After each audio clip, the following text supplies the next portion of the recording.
Welcome back to the Piano Pod. I am Yukimi-san. Hi everyone, I'm Clara Zhang.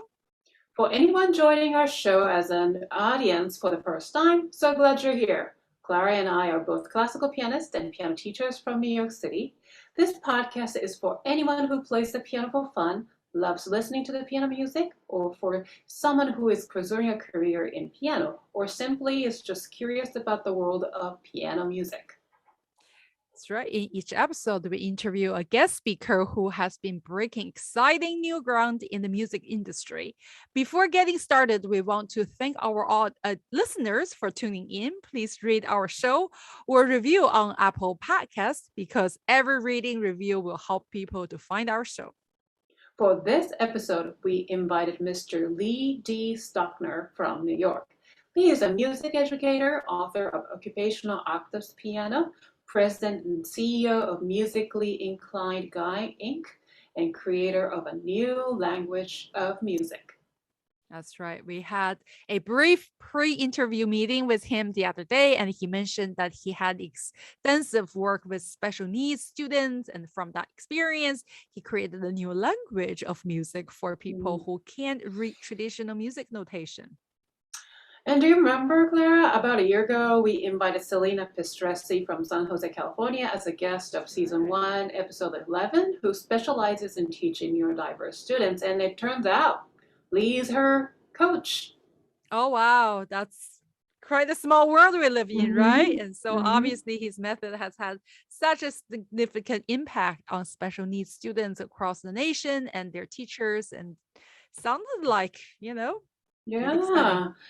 So there's a documentary about Lee, how he was helping students with autism through piano, which was nominated for an award Mm. at the 2020 Pasadena International Film Festival. He's quite amazing. And I Yeah. think it's also timely to interview him because next month is Autism Awareness Month. So, and well, last year, that's when we interviewed Selena Pistresi. That is correct. Yes. And that was such a great episode. And I loved interviewing her and learned a lot about the episode. And now let's get to learn in depth about teaching special needs or neurodiverse students. And I'm curious to know about Lee Suckner's program, what Occupational Octaves is all about. Yeah, me too. So let's get the show started.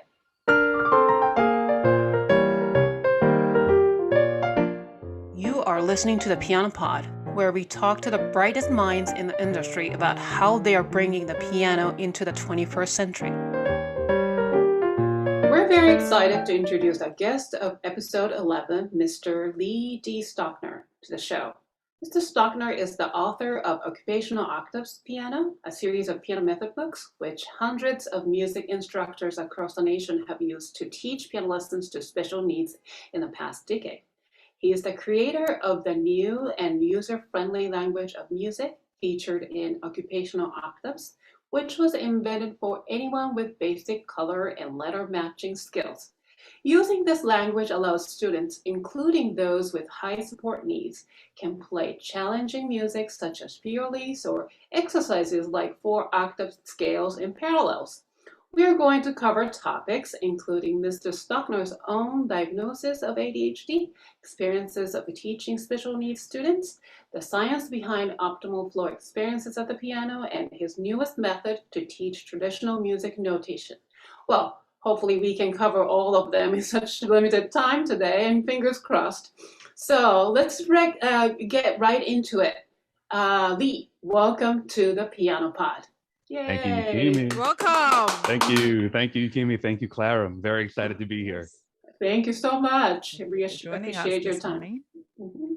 So we met, you and I met recently via LinkedIn. I made a post about my young student who was able to perform one of the Chopin's piano etudes in the flow during the piano competition. And the word flow refers to the book Flow, The Psychology of Optimal Experiences, written by Dr. Mihai Csikszentmihalyi, Hungarian-American psychologist. We started having conversations on that platform, and now here you are. So first and foremost, tell us, what is Occupational Octaves in, let's say, 2022? I know it's been through quite an evolution already since the creation. So maybe right now, as of now, it's like Occupational Octaves 7.0, let's say. Something like So that. yes, tell us, please. Sure, sure. It's been the ever-changing identity behind this program with the colors and letters and rhythmically designed boxes that I love teaching from. So the inception of this program came many, many years ago when I was working with a number of students on the autism spectrum with high support needs whose families wanted to help them play the piano.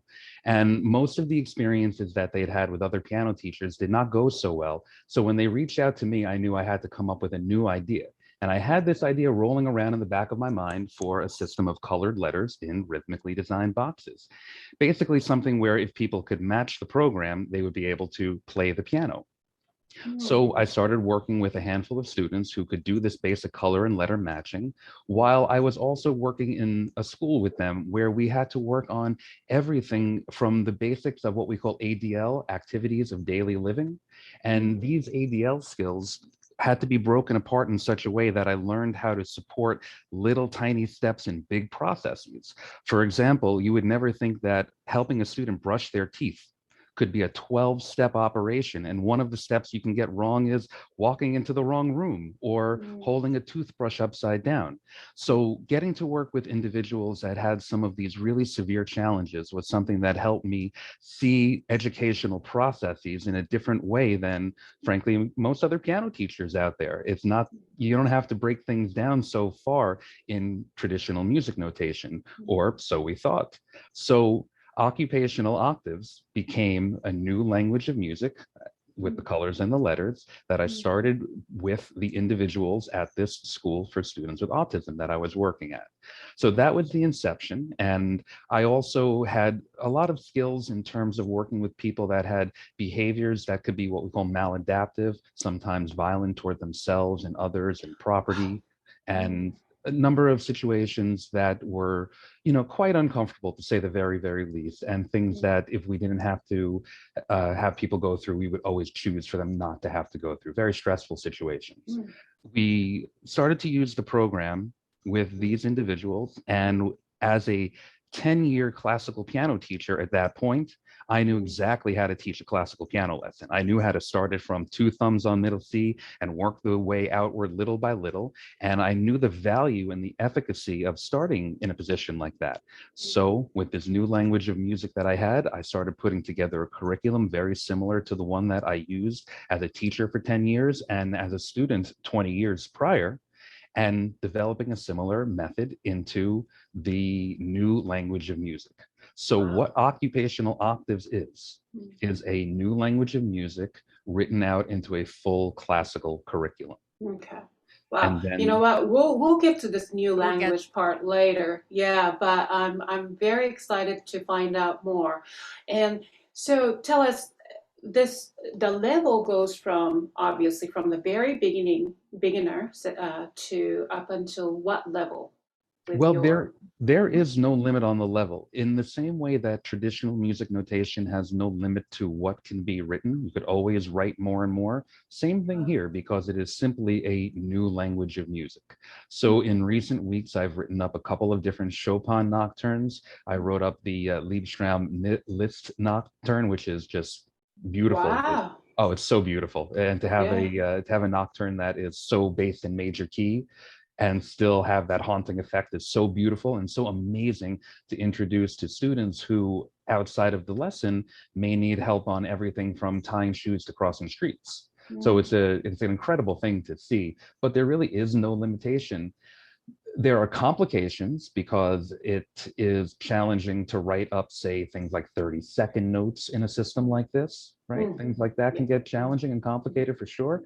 However, the limitations are low. I've written up Phantom of the Opera, I've written up Seasons of Love, Piano Man, The Stranger, Canon in D, Für Elise, Beethoven's Fifth, Moonlight Wow. Sonata, just tons and tons of material. And That's this is just the very beginning. Yeah. Wow, that's very exciting, and it's growing and growing and reaching out to more people. That's like excellent. So now tell us about your background, because I have a feeling that your childhood experiences really impacted and influenced you to be who you are as a teacher, as a person, obviously, and as a business owner.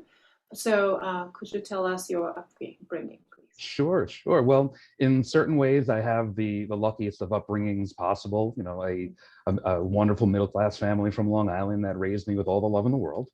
However, I had two complicated things going on. One thing was I had a major set of injuries to my leg that kept me out of school for a long period of time and out of growth and development.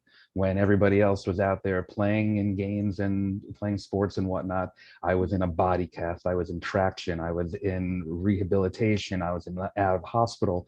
So while there was plenty of positive along the way and wonderful experiences and enriching experiences in my life, in the background of it, I had this thing that really, for lack of a better word, fractured the continual development that one would want to achieve. The other aspect is that I'm diagnosed attention deficit, and I had a pretty rough time in school when it came to things like concentration. And concentration was rough for me in every single aspect of life, except for in my piano lessons, where my talent was always something that was obvious. I'm very proud of it. And not everybody is able to say that they're talented classical piano players. Just like I'm not able to say I'm a talented neurosurgeon. There are things that everybody could reach to, and you have to be super proud of those things. So I'm a very, very proud piano player, but I struggled mightily in school. And with the combination of these two things, what might have actually been the heaviest of struggles was apathy, because along the way you have a number of failures. And when those failures start to become a little bit more normal than the successes, there's a lot of disconnection that starts to happen. And disconnection is very, very difficult, especially at young ages. And the thing that kept me connected, the thing that always kept me believing, the thing that kept me away from being able to say the most apathetic things that one could say about themselves was music. It was the piano. It was that when I sat down behind those keys, no matter what, things came alive. And something came out of me that was above and beyond anything that I ever imagined for myself or expected for myself. Pardon me as my mic is moving around a little bit over here. But when I say that music saved me back then, I really, really, really mean it. Like, I really mean it. I don't know what I would do without it. And there are certain albums that I could still hear today. Pardon what the title is, but Green Day's album Dookie, that first album that came out in 1994, I listened to that in a hospital bed over and over and over and over. And there's a couple little drum hits a couple little snare hits that start out that album. And I hear that and I'm back in that hospital bed. I'm back to that music being the thing that drew my mind out of a place that was not very pleasant. But then even after all of that, you get back into school and I'm supposed to just kind of kick back up with things and get back on with where everybody else is. And quite frankly, I was just disoriented with everything that was going on. I didn't know my place. I didn't know if I was going to be out again the next week. It was, certainly an emotionally confusing time for anybody, but especially with the bit of a roller coaster that I had to manage my way through. But without music, I have no idea what I would have become. I don't foresee that it would have become something that was contributing positively as I believe I am now. And it's all the credit to music. That stuff saved me. So that is so beautiful. Yeah, Lee. Wow. I'm sitting here and listening, to your story, and I'm really very touched. I obviously, to prepare for this interview, we've been doing some research and I've been going to your website and then watching your documentaries and videos.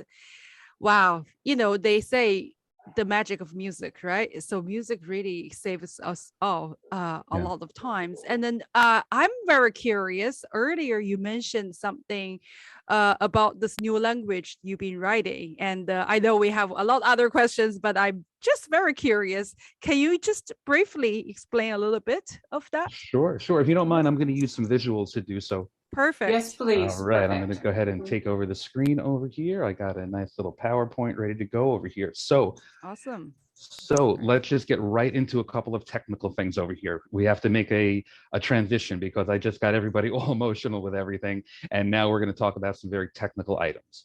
So I'm actually going to, in the favor of time, skip ahead a little bit over here and to get through this here. But in order to discuss what a new language of music means, what we really need to do is establish what the original language of music is designed for and the purpose behind it. And there are three main purposes. While there are certainly so many more, there are three main purposes. The three main purposes are knowing which notes to play, which fingers to use, and how many beats to hold for. If you have those three going on, you could put together some competent music. Whether it'll be beautiful, that's another story, but you could certainly put together some competent music. Now, when you look at something like Beethoven's Für Elise, and you're trying to figure out the notes, you're looking at whether it's on the line or the space, what line and space. Of course, as we know, when you're talking about the fingers, you're talking about which finger to use based on a little number above or below the notes. But we also know it's part of a complicated system because right over there, there is not a number for that note. However, you and I as musicians, we know what finger to use over there. So it's not only a system of reading instructions, it's also understanding an unwritten system, which is pretty tough to work with. And then, of course, you have your time signature and your beats, which is something that you have to understand on a number of different mathematical levels. Quarter notes, half notes, whole notes, and so on and so forth. So this is a whole bunch of what we need to understand for Beethoven's Für Elise. And this is Beethoven's Für Elise written for Occupational Octaves Piano.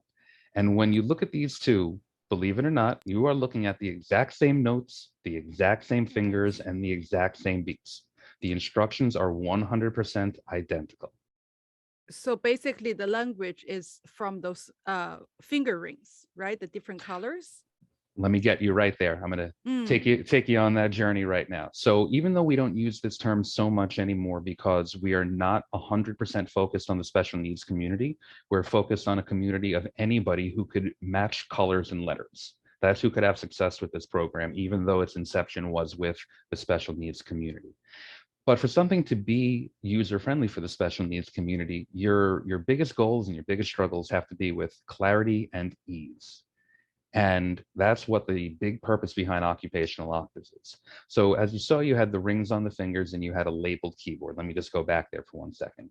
You can see that the keys are labeled in a very specific way. So when you come across a nice, easy song like Mary Had a Little Lamb, you'll have something like a green D. All this means is that the D matches with the letter on the piano and the color matches with the ring.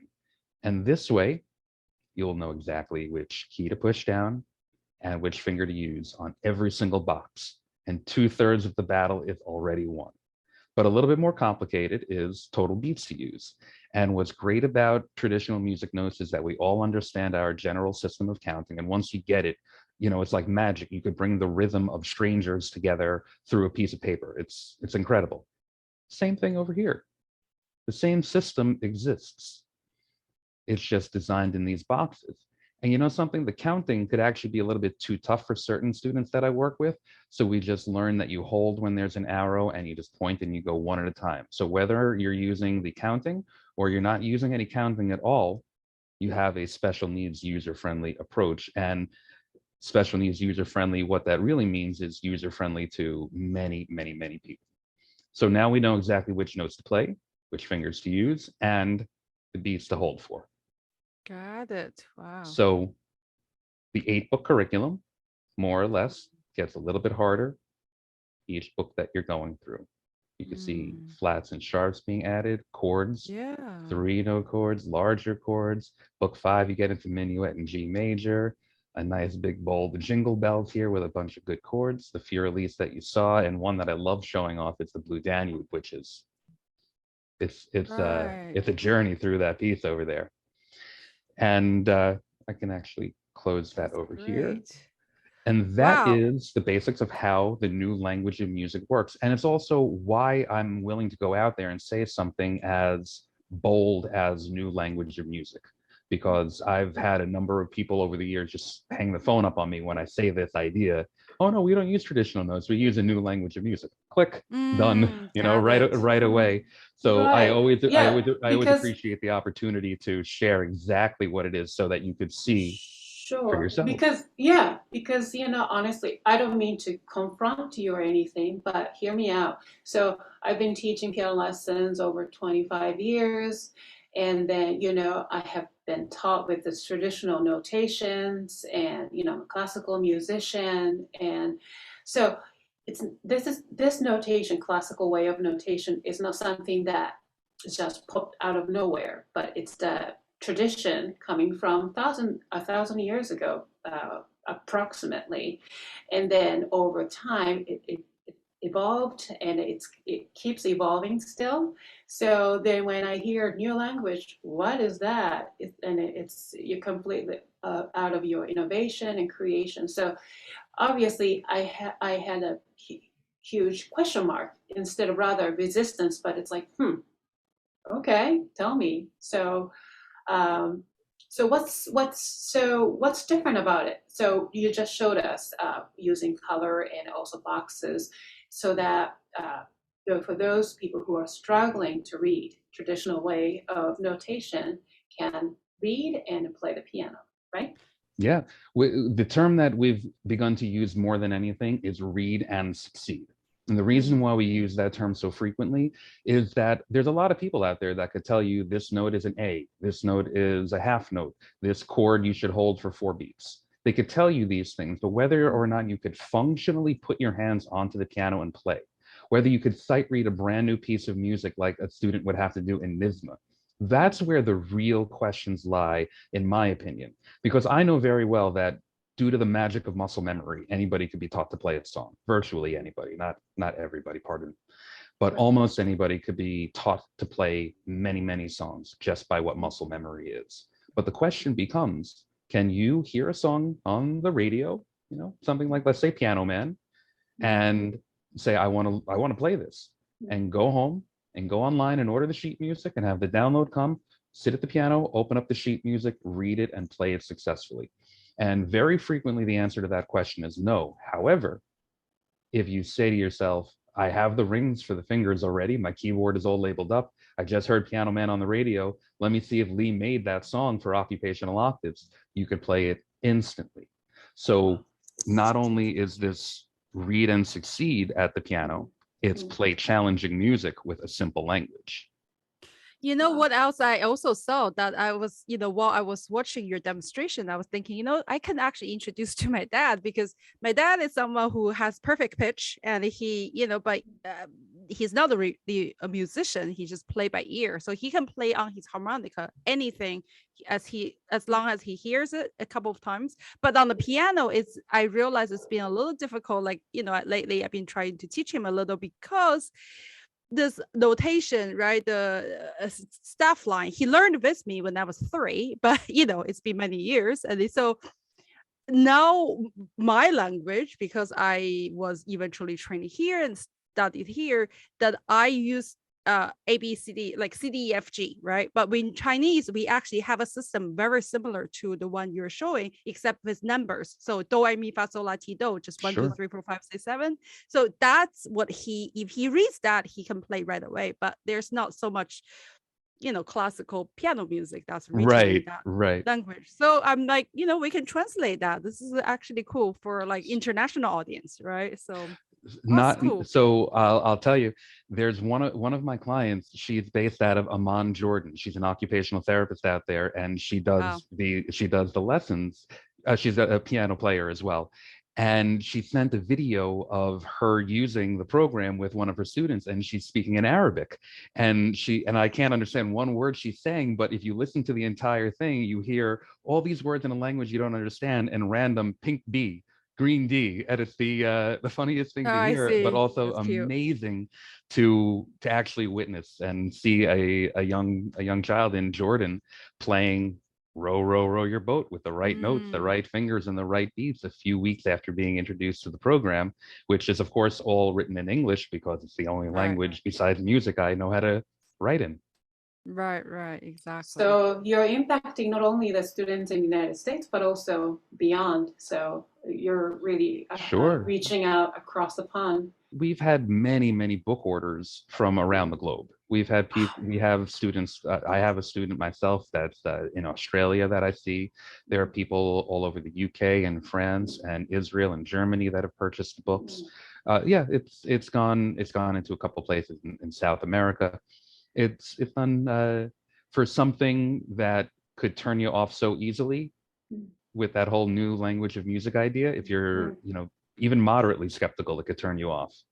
Right. In spite of that being there, which for me, I wanted to be there from the beginning and always. I want there never to be a doubt or a question about exactly what this is. This is a new language of music for many of the reasons that I laid out earlier. I've decided that it's worth it to have those words there from the beginning, even if some people are turned off to it. Well, always having to have a new ideas or innovation, you deal with those resistance, right? Yeah. Of course, but, of course. But the people's mindset will change over time by spreading the message in a positive way. So that's why we're here, right? So I saw the documentary that award nominated for the award at the 2020 Pasadena International Film Festival. And the documentary's name is your business name, Occupational Octaves. And I was in tears. Wow, that was such a powerful documentary. And I wonder why you didn't win. It's like, come on, people. but in the documentary, two students of autism spectrum were featured. One, his name is Brandon, sweet student, and the other student is Jason. He's also very, very passionate, energetic student. And then Brandon is nonverbal, and Jason is not. Now, I get to see both of them playing the piano and expressing themselves. Wow. Yeah. So, with all these success, of teaching of neurodiverse students, I know you have a lot of extensive teaching experiences with students with neurodiverse, ADHD, autism, dyspraxia, and you name it. And also students with high support needs, physical needs, intellectual. You may have experiences. If you don't mind sharing some stories. I'll actually go with one related to Jason from the documentary. What you might need to handle in order to have success in a situation where, again, neurodiversity. Neurodiversity means everybody's going to be different. So what's going on here? Jason, when I first started working with him, now you saw in the documentary, he plays beautifully and he's only gotten better. He took lessons online straight through the pandemic and he's just gotten better and better and better. He started to sing a little bit while he plays some songs, which is, a wonderful, wonderful accomplishment. However, there are two things that I think are really worth discussing for a moment with Jason. Number one, the biggest struggle that I had with him in the beginning, besides for some behavioral struggles, which we have a few videos up on the YouTube channel that display from years before we worked together, when he was just yelling and screaming while green D, and he's yelling and screaming, and we bring it all together eventually. But one of the biggest issues and one of the biggest reasons why Jason had the behaviors in the beginning in the first place is because even though he was 150% capable of matching colors and letters, and even though I pointed to the spots that he had to look in over and over, independently, he was not understanding exactly where to look. I have to go through an entire process with him where we have to limit his field of vision just to the letter on the keyboard. And that was a lot of work to get it to the point where you look up at the F on the page, you can find the F on the keyboard. And then on top of it, you find the F on the keyboard and you find the correct color ring. All of these things took an immense amount of work. But what I've always said is, always said a lot of things. One of those many things is fundamentals equals flow. People are able to get into the flow of music when they have a good grasp on the fundamentals of what they have to do. And Jason had no grasp on the fundamental of looking at the right spot. So we had to go through a lot of lessons that were not fun for either of us to get him to finally look at the right spot. Because every time I tried to get him to look at this specific thing, because it was a challenge for him, he chose to be behavioral instead and chose to make noise and disruptions and whatnot. And we had to get through it together. And eventually he finally slowed things down enough where he was looking at the right spot, look up at the right spot, look down at the right spot. And it was such a struggle. But the point is, don't go past fundamentals with students. Make sure your fundamentals are in check, because a lot of people try to like save the music lesson that isn't working out so well by just moving a little bit forward. Let's get them to play a song. I'll show them how to do this. They'll love it. Mom and dad will hear the song happening. Everybody will be pretty happy. And then we'll fix up that other problem later on. It's like, nah, it just doesn't work out well like that. You need to stick on fundamental issues when you encounter them. That's number one. Number two, there's a blog that I wrote that I'll share a link with you guys for later, with how you could think about the little fundamental steps in so many more ways in life than you would imagine. So I'll bring up a little story, another little story with Jason. For a long time, Jason was saying the word orange every time he wanted to say the word orange. And he could clearly say all of the different syllables, but he wasn't putting them in the right order and sequencing them properly, which is something that we experience all the time as piano teachers. We have students constantly struggling to do things like sequencing things properly.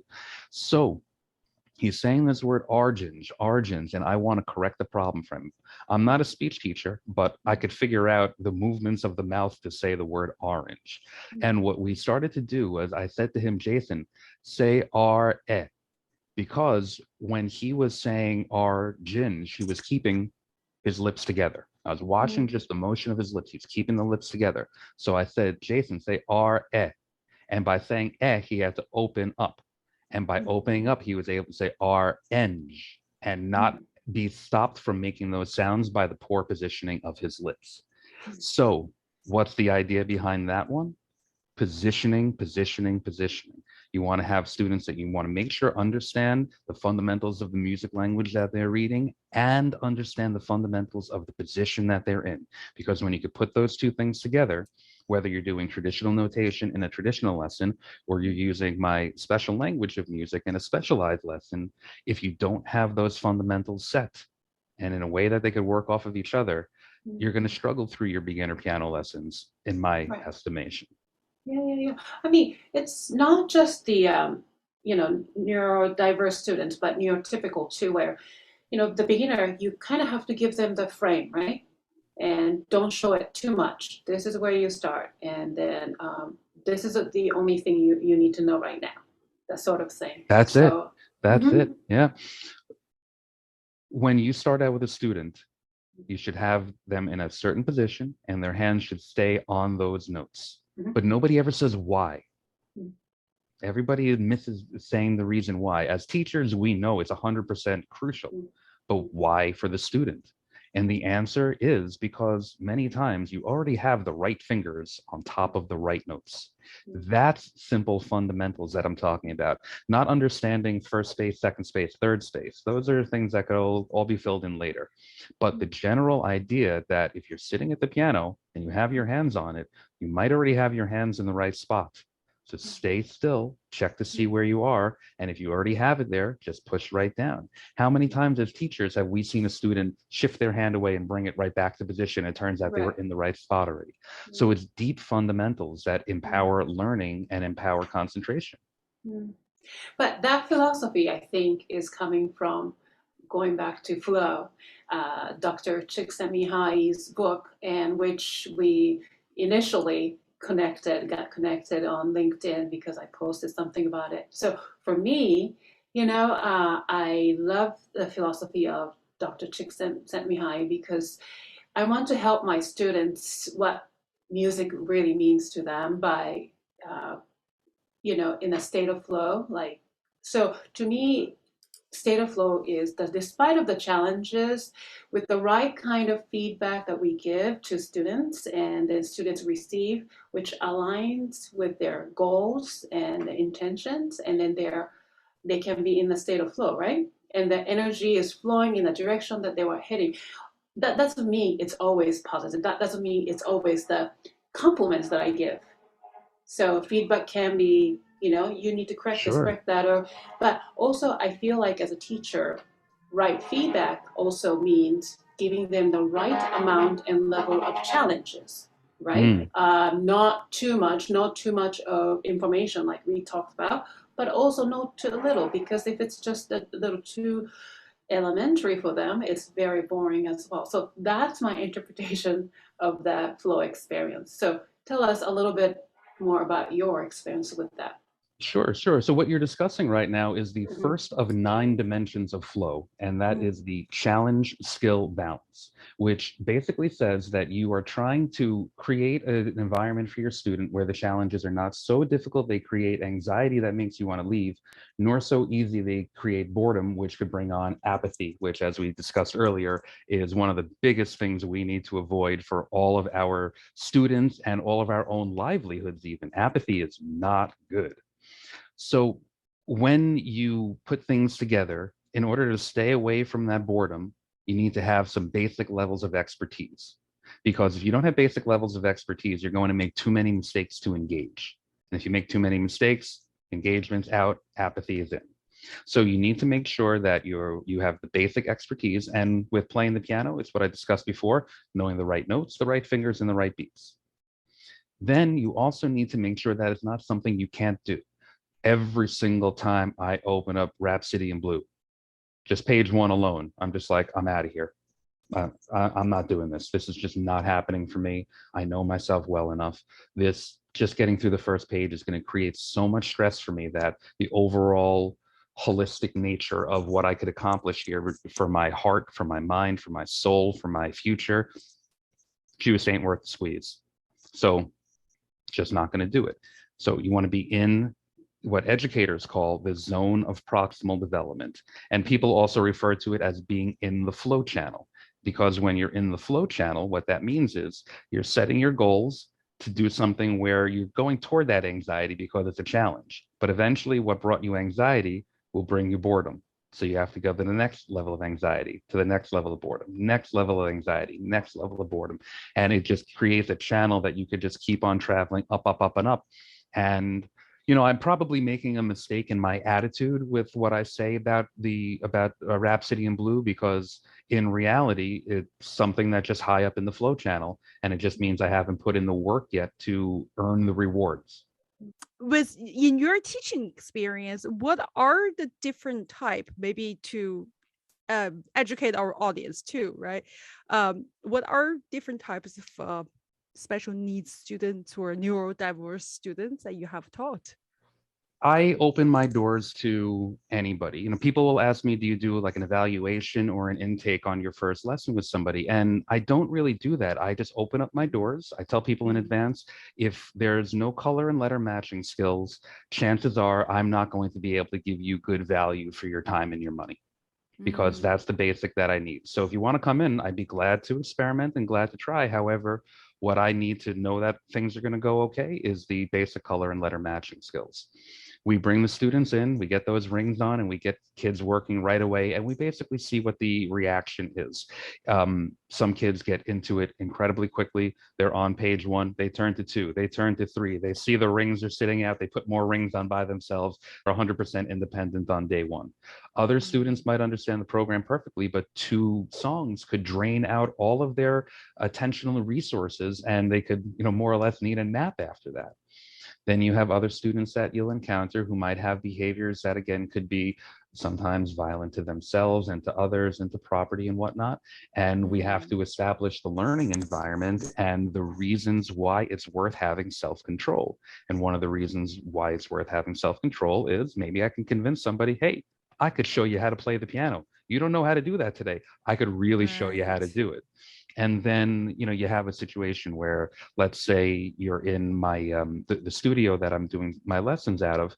We have drums in that studio, so it's like, okay, Right. sit down here, let's do 3 songs together, and then we'll take a break and hit the drum set.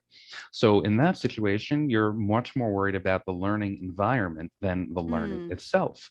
um, and here also, So I'll give you one more in terms of just like our level of adaptability. On my staff, I have one vocal teacher who is actually so busy she can't even take on anybody new.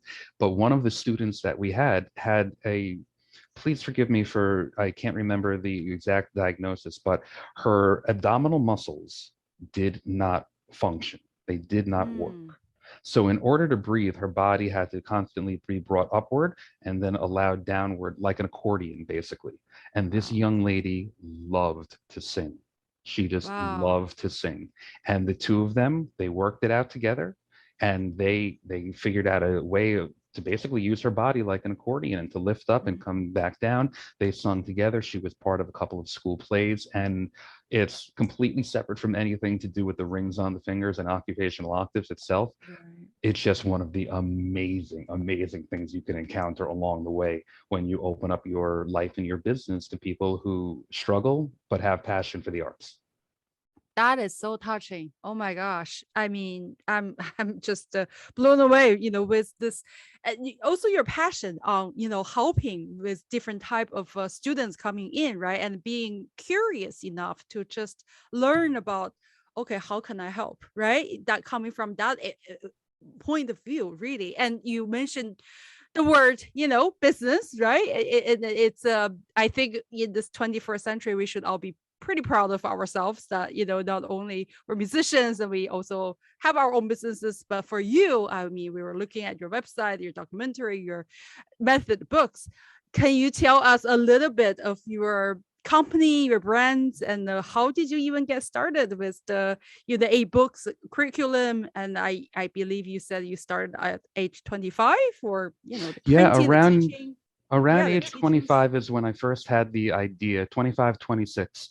I'll start it out with a much more frank way of describing it than like the technical business side. When I realized what this program was, and that it was a new language of music, and that all this unbelievably high level stuff could be written in it, and the thing that saved me can be just, even if it's just helpful for some people that are suffering way, way, way more than my worst day ever.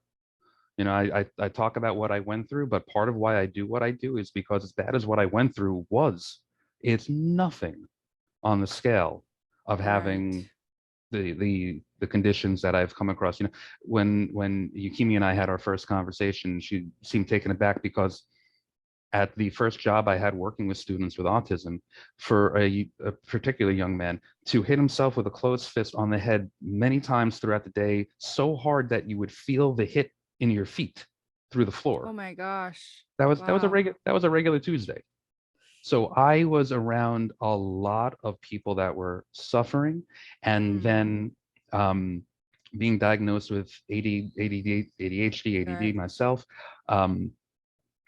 I saw how the structures were trying to help people organize their lives when they couldn't concentrate to organize their lives themselves. And as somebody with an attention issue, I got some of that going on for sure. I put together all this high level stuff with occupational octaves and whatnot, but in other aspects of my life, it was, some big struggles. So as big as the struggle was, next to what these kids and adults go through, it's just like nothing. So to give up my space to try to help these individuals, especially as part of a job, as through music teaching, which I started doing at 15 years old. My first lessons taught were at 15, and 25 was the first time I started getting into special needs lessons. So I already had a 10-year classical piano background as an educator behind it.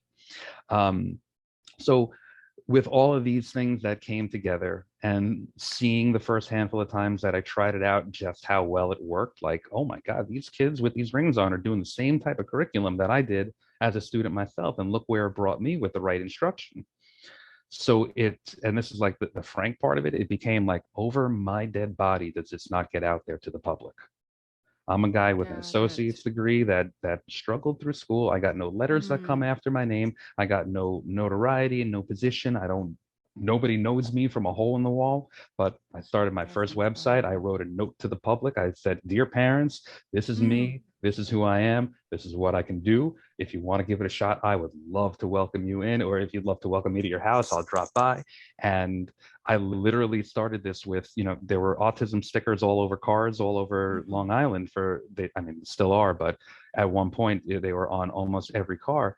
I actually got out in the middle of a main road at a red light once because I saw a guy with an autism sticker on his car, knocked on his window. I said, hey buddy, I know this is crazy. I just want to give you my business card. And that is a true entrepreneurial. I just went with street hustle, showing up to fairs and events, getting tables, and just speaking to the public and telling them what I do. Here's my story. Here's my books. Here's my system. Put the rings on. Try it out yourself. And was able to bring a lot of people together that way. But then the interest in making a lasting impact was greater for me personally than my interest in business, which is why I had to go through a number of processes. And that led to a couple things like the documentary. You know, I stuck to the heart, helping the hearts and minds of the students as much as possible. And because of that, because I maximized that as much as I could, the documentary came my way. And, you know, that's not anything that was paid for or anything. That was what a filmmaker chose to make about me in the program. And then, can I interrupt? So for those who are watching and listening, I want you to really watch the documentary. It's available on YouTube, and we will make sure to list the link in the description. So sorry for the interruption. No problem, no problem. So it took a long time to follow through with the end result that I was looking for, and it was never very well defined. But there were, I more or less needed to do a couple of more things so that I could finally walk away from the concentration of creating the programs that will help people to running an awesome business. And the two things that I needed to get done, which I'm very pleased, very, very pleased to have off my shoulders, is the paper that I was able to have published in 2020 in Traditional Medicine Research's special issue on brain science. And the name of that paper is Classical Piano as a Pathway to Flow States for Learners with Disabilities, where I really got to put my full manifesto out there, I guess, in a certain way, to really show the science behind how the flow state could help people, which is actually already well established, but exactly how those colored letters in those boxes and dots and symbols all over the place can bring you to that same place that you and I have been brought to as classical pianists using traditional music notation. That was one thing. And then the other thing was publishing the Stockner method. And the Stockner method was originally designed to be a transitioning program to go from occupational octaves into traditional music notes. However, as I let it evolve naturally, what it became was a beginner piano book for anyone. And what's unique about this beginner piano book is it does use some of the occupational octaves material as a little bit of prep and a little bit of warm up, but then later on in the book, it uses it as what I believe is the first ever set of answer keys in the back of a music instruction book. The same way that a math textbook, there's a teacher's guide and in the back of it has all those answers. Same thing with this. You open up to the back of the book and you'll know the notes, fingers, and beats to use, even if you've never read a lick of music before. In terms of training other teachers, I'm going to go ahead and just pop open a little section of my website over here. In terms of training other teachers, I have a system that I think carries great value that is not the most basic system that's used out there. Now, the most basic types of systems that are used out there really start in the form of seminars and learning big, broad principles and ideas about special needs. And special needs is a massive umbrella. As a matter of fact, autism, my specialty, is only a small part of that huge, huge umbrella. So if you're going to go for a training for special needs because you have encountered a special needs student, you might learn everything about other students, but not your own student. So if anybody wants to head over to the training page over here on occupationaloctaves.com, you can go through here and see about the training that I did with Lisa Barnett, who is a music therapist and an adaptive piano teacher of the past 25 years. This is a person that knows what she's doing. And she had a student she was working with that had some issues going on with fine motor skills and with some concentration. And she started to use occupational octaves and was having a pretty good time with it. She actually had the student that is in these videos play at her recital, which was fantastic. That's However, beautiful. we all got together and I saw, the fundamentals are not in place. The hand, he's got his hands moving around when the right finger is already on top of the right note, even though that finger is not going to be used till the next line. And those fundamentals are really, really, really important. So instead of Lisa getting this big generalized training on how to work with a handful of different people on a shallow level, she learned to work deeply, deeply, deeply with this particular student and learn the deep fundamentals of how to use not only this program, but other piano programs properly, again, starting with the 2 thumbs on C and having hands positioned with the student knowledge that they're all set up and ready to go. So what we did was we worked together for a good 6 months. And in the beginning, I was with them every single week. I was working with the teacher and working with the student. And then little by little, I faded out. I was there every other week, and then every 3 weeks, and then every 4 weeks, and then they're Got off it. on their own. And Wow. this system has been going really, really well in terms of empowerment, because the teacher Yeah. gets to see problem solving on the spot, and they get to just ask the expert right there. So Lee, we did these 3 songs so well this week. What should we Right. do next? I think we should try this. What do you think? And I'm right there to say, no, this was my original purpose in placing this particular page in this particular spot. So I think you should totally use it or not. And it goes very, very well. I'm just curious more of you as a, as you mentioned to us, your beginnings, your background, and then eventually start teaching, and with it's quite unique, right? Like I've had a lot of young students that have done seminars and things like that with me. I've taught a handful of college classes along the way, and I've had some kids, 17, 18 years old, ask me for got it. advice. And for me, it makes me very uncomfortable, because my story and the way that I did everything is very, very unique. And I don't have Exactly. I don't have a lot of advice for people out there in that way, because it is unique. Yeah. The thing to take out of this is fundamentals, fundamentals, fundamentals. With whatever you're Right. working on, it falls apart without the fundamentals. Right. And And now you business is have the same way. the Musically Inclined Guy Inc., right? Yeah. That is your publishing company. How did Mhm. you start that one? You just I don't think that I had no intuition that I was going to find myself in a situation where somebody was going to publish my books and not take everything to do it. I see. Got it. So I said, let me just take care of it myself. So I Wow. opened up a music publishing company, and it's just, it's our corporation, it's what we do everything under, but it is a Perfect. music publishing company. If you have music you're ever looking to publish, we could do it for you, no Oh problem. wow. That And is very actually, exciting. recently we printed our first Occupational Octaves book that was written and arranged by somebody else, a woman named Sabrina Liu, who put together 2 different hymn books. One of them is it's called the Book of EJ. It's her favorite hymns with her and her son, and the other one is a Christmas collection. All despite what I should say, like challenges as your childhood, and all that, all you overcome all of that, and helping others. What do you think as a person, or people that inspired you or helped you? Who was your mentor or inspiration? Tell us. That would definitely be my piano teacher. And she's not Ah. my mentor and inspiration for Mm, everything in life, although many things, but here's why she was my inspiration.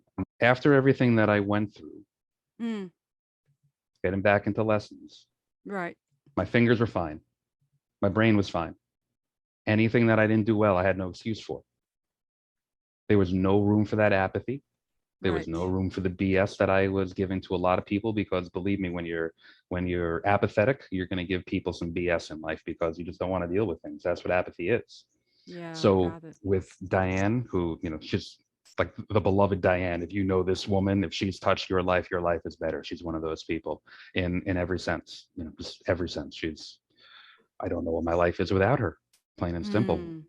Mm, But the biggest reason why, besides bringing me through the classical music upbringing, besides being there for me in so many different ways in my life, she did not stand for the BS. She knew it was BS. She was able to see right through it. And she never let me get away with a single thing that I tried to make an excuse for. And I mm, will be forever grateful to her for that, because I'm able to look back on that time now. And when I have to evaluate things for myself, I have to yeah. sometimes, call out some BS on myself, as we Sure. all do in life. Right. And, Right. I credit her a lot for that. She was a huge influence in that way. And then I'll give you, another one that people always kind of smirk about.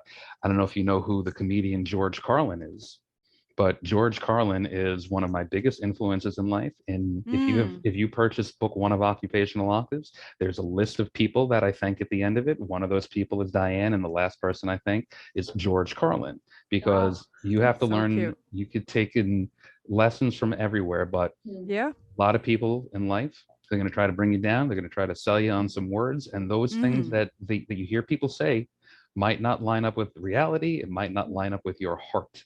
Right. And when things don't line up with your heart, and then you have to say things that don't line up with your heart, there are some things you got to put a firm line down on and not cross that line. And Carlin taught me how to do that. And he made it very much possible for me to see the light with everything, to see the good in people, to see the things about human beings that bring us together and make us the same, and also how to spot a lot of nonsense words that people might use to try to convince you that something is real when it's not. And I needed to make something real, and that's what Occupational Octaves is. Any advice for young piano students? Yes. Turn off your devices. Turn off the phone. Yes. Turn off the iPad. Print up the music. Put it on the piano in front of you. Feel those pieces of paper. Take a pen and mark up the spots that you're having difficulty with. Go through it over and over and over. Get 30 minutes in front of that piano, away from the screens, away from the distractions. Let your mind do something a million times more amazing than anything you can get out of any device anywhere in the world. There's one thing that money can't buy, and it's experiences where you climb the mountaintop and get there by doing something over and over by yourself and facing the challenges yourself.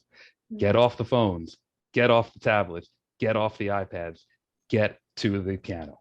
Great advice. I've been telling my students too. Yes. Exactly. Okay. I'll go back to 1960s, right? Yes. I was perfectly happy in the 80s and the 90s. Yes, me too. Exactly. Now, so before we do the fun segment, tell us what you're currently promoting. What I'm currently promoting is what I explained to you a bit earlier. And to be frank, it's the hardest thing for people to really take the leap with. And it is that training, because I am going to come on with you and I'm going to kind of take over things in the beginning, and I'm going to establish how you're running certain aspects of your lessons. However, you can think of it almost as like a big cleanup of all the things that might be a little bit messy in the way that a student is playing, or in the way that you guys are communicating with each other, or they're, as I pointed out to you earlier in this conversation, had you ever thought before that 18 of the first 21 notes are spoken about completely differently than the first three? Very, very confusing. And when you have little things like that going on, you are able to understand your purpose, you're able to understand your goals better, and you're able to see the future and how things will evolve for you and a student if you take certain approaches. So my biggest goal is not to make people an impact by showing people big general things. As wonderful as the documentary is, there's only so much info you can get out of it. There's only so much success in your own lesson that you could have from it. So whether you're a piano teacher, music therapist, occupational therapist, special educator, I could help you bring the piano into, whether it's the classroom or your actual lessons that you're doing, in a highly, highly effective way that is going to bring some levels of life quality and flow in ways that I don't think have been in special needs classrooms before, per se. So where can we get this information? Everything is over at occupationaloctaves.com. There's information about the curriculum itself, both Occupational Octaves and the Stockner method, the services that we offer between the live virtual lessons that we do, the training of teachers, and as Clara was mentioning, we do have a cloud-based platform that is designed for schools, therapeutic organizations, hospitals, and also entrepreneurs like myself. And the long and short of that is that there are musical goals that we go for and non-musical goals. The non-musical goals could be things like learning to regulate your body, which is a frequent goal for individuals that may have special needs to try to reach at school. So by bringing a full system that shows you how to reach those non-musical goals and records all the information for you in a properly documented format, we're able to bring Occupational Octaves directly into schools, therapeutic organizations. Assisted living centers is another great place for this type of program to go. And we're looking to be in a position where so many people could just put those rings on and have such a highly positive experience at the piano. Wow. That's wonderful. Wonderful. Thank you. Congratulations. Yes. Also, Appreciate it. That's really so cool. we listeners and viewers, we encourage you to visit occupationaloctaves.com to receive more information. All right. So now we are in the fun segment. It's called the Piano Pod's Rapid Fire Questions, and we would like for you to answer each question in the shortest answer possible. So, Okay. Are you ready? No, but let's do it anyway. All right, let's do it anyway. All right, question number 1. What is your comfort food? Mozzarella sticks. Perfect. Cats or dogs? Dogs. What is your word or words to live by? All there is my breath. Beautiful. What is the most important quality you look for in other people?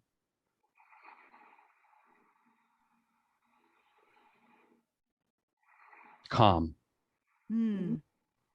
What is the worst quality in people you want to stay away from? Apathy. Name 3 people who inspired you, living or dead. More than ever before, Beethoven. Way more than ever before. George Carlin, as I previously mentioned. Yeah. And the third one, I'll go basic. As cheesy and cliche as this is, you have to put some championship grit into your thinking. And I'm a Yankee fan, and I got to grow up watching Derek Jeter play.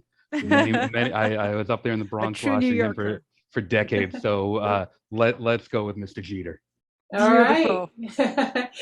Sounds good. Name one piece in your current playlist. That I'm playing myself? Playlist in Spotify. On Spotify. Beethoven Piano Concerto No. 5, E flat. Oh my God! That's why I was saying before, like especially Beethoven. As a piano player, you got there's so much. It's so easy for Bach or Chopin to become your guy, Sure. But listening to that No. 5 over and over and over, it just brought him to the top for me. For sure. Right. I'm listening to it almost every day. I got to set aside like 45 minutes for it. Wow, that's amazing. It's huge. Yeah, it's great. Yeah. It's great. Oh, I love it. Name one book title in your library. Man's Search for Meaning. Oh, Man's Search for Meaning. Yes. Yeah. Frankl. Yes. Yep. Wonderful book. Yeah. He saved my life. Oh yeah. Me too. Yeah. So I'll just let me throw in one quick little anecdote, because you brought up Shinsek Mihai and his Hungarian background. His background is not only Hungarian, he is the son of Holocaust survivors, and his family moved to Italy, I believe. It was Italy or Spain. Are you talking about Shinsek Mihai? Okay, good. Yeah. And after the Holocaust, his family moved to I'm blanking. I'm pretty sure it was Spain, but it might have.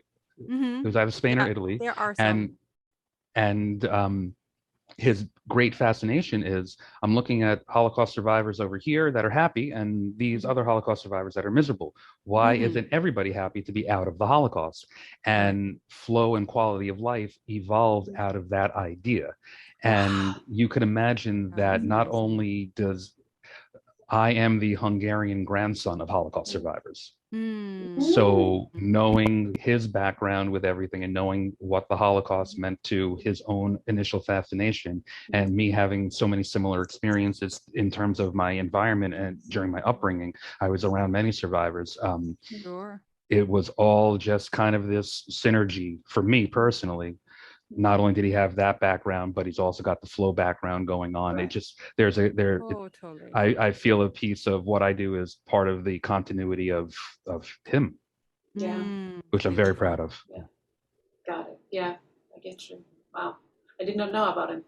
All right, we have to move on. So you get only one song or one piece to listen for the rest of your life. What is it? That's not fair. I know this is the so I know we're on a piano podcast, but I'm, my soul, like I sold my soul for rock and roll type of guy. All right. So just name one. Name one. Guns N' Roses, Estranged. All right. Sounds good. Yeah. And last not least, last question. Music is blank fill in the blank. Life. Ding, ding, ding, Ding, ding, ding, ding. You ding. win. Yeah, you won. Challenge me next time. Yes. Thank you so much, Lee. That was a great interview, and we really enjoyed it. We got a lot out of it, and thank you so much. So this concludes this episode of the Piano Pod, and thank you, Lee, for joining us today and sharing your stories, insights, and expertise. You can find more information about him at occupationaloctaves.com.